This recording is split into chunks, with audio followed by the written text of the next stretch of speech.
Obinden. Limina mazi. Dibilan.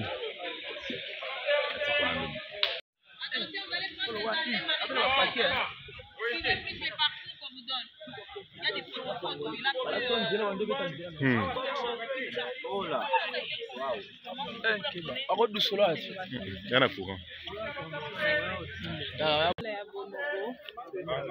Voici le cousin le plus proche de l'homme. C'est Mali Bendete, hein? Yana courant.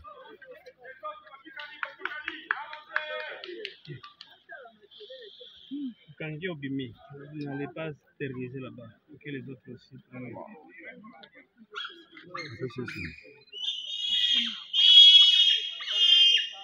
Ici, bon, on a un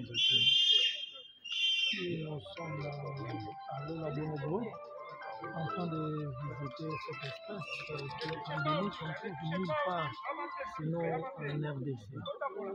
Et voilà. Jusque plus loin là-bas, nous le faisons.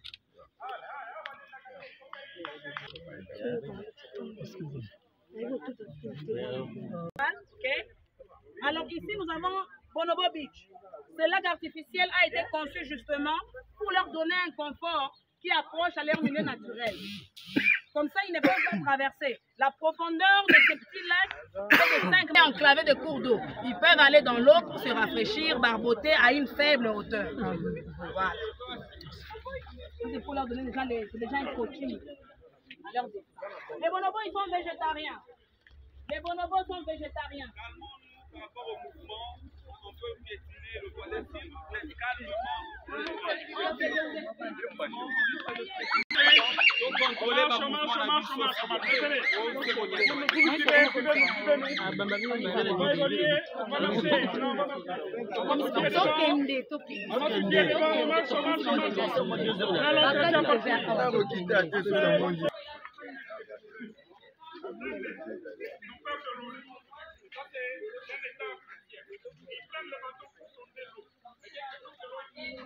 les bonobos qui viennent, alors là, ils ont des villes, des provinces, des rivières pour mieux les gérer.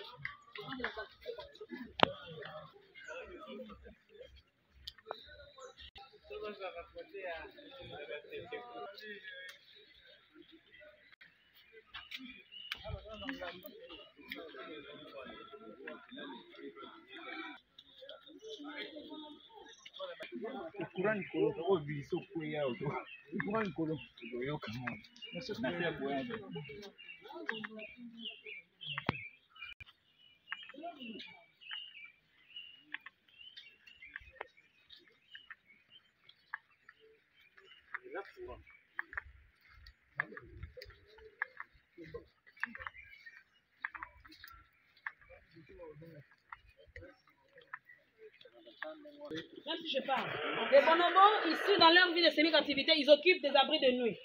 Ça, c'est la cage. Vous avez vu, même chez les grands là-bas, en face de la piscine, il y avait des chambres comme ça. Ils dorment le soir, quand ils reviennent dormir, dans des hamacs. C'est ça, les sacs en bleu blanc ici. C'est pour maintenir le confort sauvage. Au moins, ils peuvent se sentir perchés dans un arbre. Parce que dans la nature, ils construisent des nids dans les arbres. Or, comme l'eau, là, c'est une transition, c'est comme une école. Pour déjà les entraîner à être relâchés un jour, on essaie de rapprocher un peu ces conforts sauvages pour déjà les mettre dans la voie.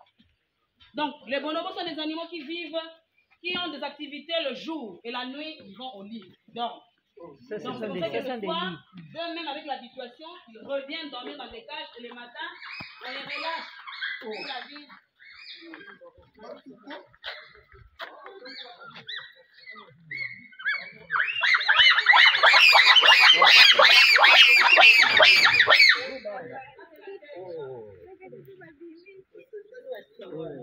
N'approchez pas, hein? C'est barreau, hein? Bon. Ça, c'est un autre groupe qu'on a, hein? Comme les autres là-bas qu'on a laissés. Vous devez comprendre qu'on a 3 familles différentes. La première, on a laissé là-bas un hectare. Vous avez papa Jean-Claude qui gère 11 bonobos ici. Ça, c'est une autre famille. Et ça fait 6 hectares de forêt. Bonjour. Dans l'organisation qu'on a, les bonobos, normalement, ils ont une forêt pour le faire. nous, les bonobos, nous les réhabilitons pour être connectés dans la vraie vie. Et après, on le retourne à l'équateur. Je ne vous ai pas montré l'école. Ça, c'est le chef des mâles. Moi, si maman bendete, on va faire ça na pembe na bendete.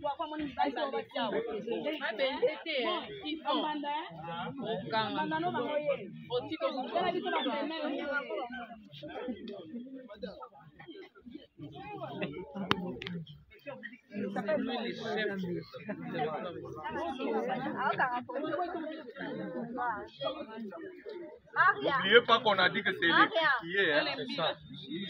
Keba. N'oublions pas qu'il y a eu...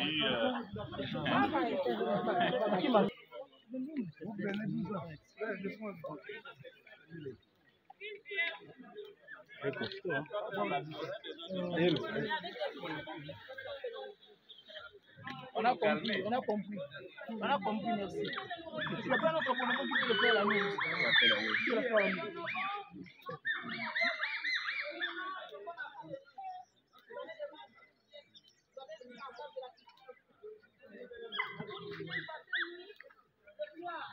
Les animaux font une activité de jour. Ils reviennent, dès qu'ils sont fatigués, ils cherchent à dormir.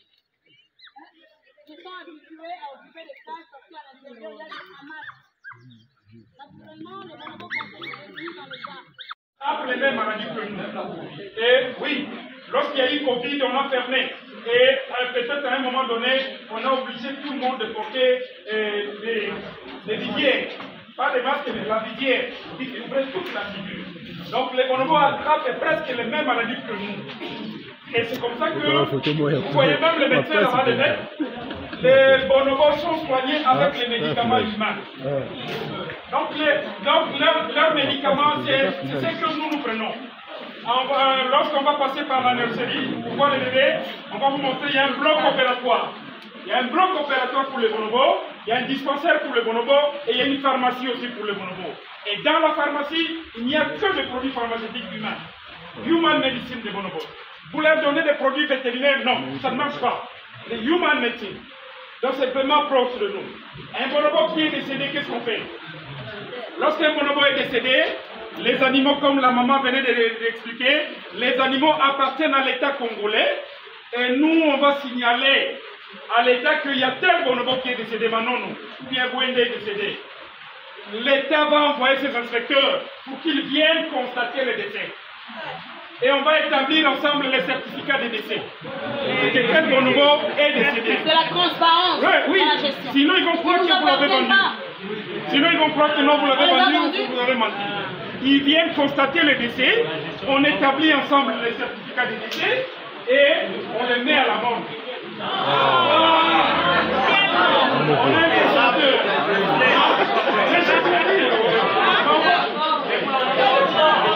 S'il vous plaît, s'il vous plaît. C'est la jeunesse qui nous dérange. Regardez les vieux. Les vieux sont c'est toujours la jeunesse, conflit des générations. Vous les jeunes, nous les vieux, on a toujours des problèmes. Donc, et une fois la mort, c'est-à-dire, on va faire l'autopsie de quelle maladie ce bonobo est-il décédé. Il faut une autopsie. Et dans l'autopsie, on fait appel à l'INLB. Les médecins de l'INLB, ensemble avec nous, viennent et on fait l'autopsie et on fixera le jour pour l'enterrer. Ensemble avec l'État. Et on a un cimetière, ceux qui hésitent là, ceux qui doutent, on a un cimetière, on peut vous montrer le cimetière de bonobo avec la croix aussi. Chaque bonobo qui décède, on met la croix et son nom et le jour où il est décédé. Donc on a un cimetière, on les enterre, nous on ne peut pas manger. Même les animaux sauvages, on n'est pas autorisé de manger les animaux sauvages.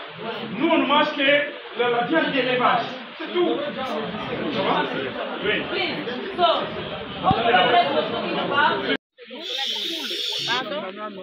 La quarantaine, c'est la première phase d'assistance des orphelins bonobos. Ces bonobos nous sont venus du Sankourou il y a 1 mois. Avant que ces bonobos ne soient mis dans les groupes, ils sont d'abord présentés par la maman qui va les prendre en charge. Là-bas, vous avez maman Mérite qui a 2 bonobos. En fait, il y a ces bonobos sont en phase de fission. Mais il y a la prise en charge revient un bonobo à une maman. Ok? Il va les assister. Il va les soutenir. Pour dormir, ensuite on va en cage et puis ils rentrent à la maison. Ces bébés bonobos, quand ils arrivent, ils ont besoin d'être assistés comme ça parce qu'ils sont malnutris, ils sont affaiblis, ils sont amaigris et les traumatismes psychologiques les rendent fatigués. Ils sont exactement comme les enfants victimes de la guerre ou les femmes violées.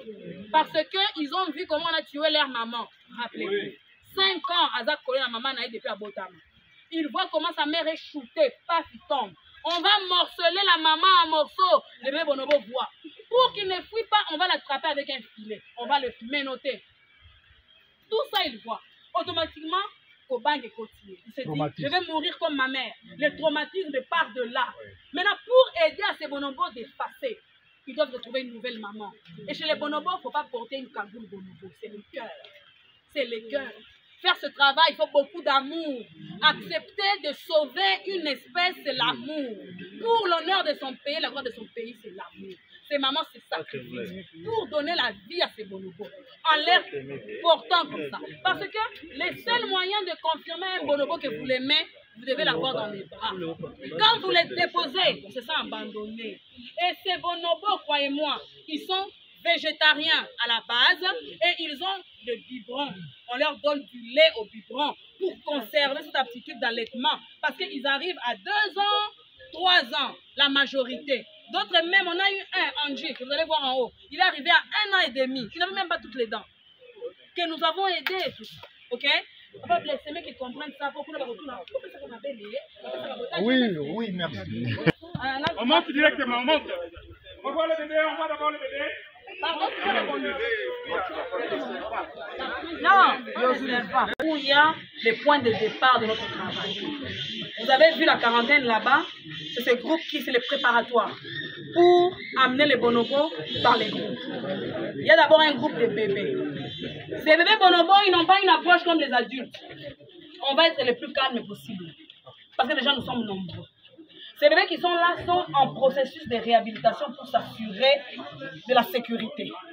Et partant de cela, ils ont à leur disposition une forêt où on va en haut. Ils marquent encore on va faire des très bons montages.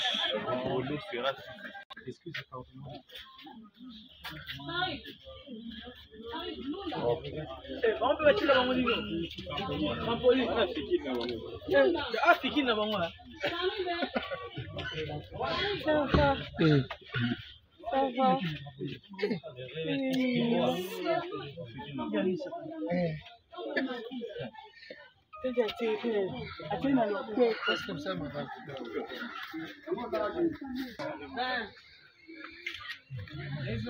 Donc après la quarantaine, les bonobos viennent ici.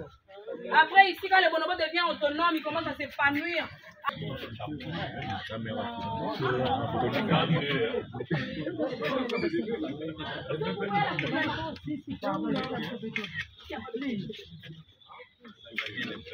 Venga sa couper ma bébé boy. Bébé wana. Comme ça vous aussi. Il y a des enfants. Il n'a même pas peur des mamans. Je vais faire un enfant. Les intentions sont mauvaises même plus que les suspects. Très suspects. Oh mais ça va pas. Pourquoi Lola? Lola au fait c'est le paradis. Bonobos Paradise. Le paradis des bonobos. Et pourquoi paradis qu'on a choisi ces noms-là? Lola. En fait, nous allons avec vous, on va visiter une grande forêt de 50 hectares ici. Et dans cette forêt, nous avons un animal unique dans le monde. 100% congolais. Et en voie de disparition. Pourquoi? Donc quand on dit 100% congolais, c'est-à-dire une espèce qui vit seulement en RDC, mais dommage, beaucoup mangé par nous-mêmes congolais. Ah, dommage. Et cet animal, si on ne fait pas attention, bientôt il va disparaître. Le bonobo, ici au Congo, en 1980, on en avait 100 000. Et actuellement, ils ne sont restés que 10 000. 100 000 à 10 000. Il y a 3 causes. Il y a 3 facteurs. Le braconnage, on ne tue beaucoup pour le manger. Il y a la déforestation. Et la dernière cause, c'est leur faible taux de reproduction. La femelle bonobo ne donne qu'un bébé après 5 ans. Un petit plus de 5 ans. Pourquoi un petit plus de 5 ans? Donc, c'est-à-dire, la maman bonobo, dès qu'elle a un bébé, elle fait téter son petit pendant 4 ans. 4 ans d'allaitement, et ce n'est que Et les gros bébés alors, les gros bébés. Un autre bébé. Et imaginez, vous le mangez aujourd'hui, vous le mangez demain, l'animal est vraiment en danger de disparition. Qu'est-ce qu'on Voilà doit faire? pourquoi on a créé ce parc Lolaya Bonobo. Pour donner encore l'espoir de cet animal 100% congolais pour qu'il ne disparaît pas. C'est une fierté pour notre pays. Et cet animal que nous allons visiter, le bonobo, est proche de l'homme. À 98%, il est proche de nous. C'est-à-dire? C'est-à-dire, on va voir les mamans bonobo, c'est pendant 9 mois que la maman bonobo porte son bébé. Comme la maman humaine. Et une deuxième caractéristique pour la femelle bonobo, elle voit ses règles tout le mois. Tous les mois. Et parfois même des règles douloureuses. Et la même femelle a la puberté, elle a aussi la ménopause.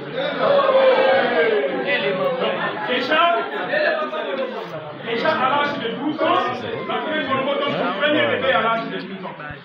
Et à 35 ans, elle arrête de donner le petit, la ménopause. Elle va vieillir à 60 ans. Et toute sa vie, durant 60 ans, la femelle bonobo ne peut que donner 3 ou 4 bébés. Et imaginez pour le manger aujourd'hui, demain, voilà l'animal, le bonobo, congolais comme nous, mais en voie de disparition. Sorry for my English, can you translate for me? Voilà. Moi, je parle en français, et maman Suzy peut encore nous aider un peu en anglais. Okay, please, you're welcome to Lolaya Bonobo. So we are so blessed today to introduce to you what is the Bonobo's paradise. The problem and the big deal of all the Greek apes within the world is that they're still in danger for extinction. And the big problem, especially according to bonobos, is that this is an endemic species from DRC.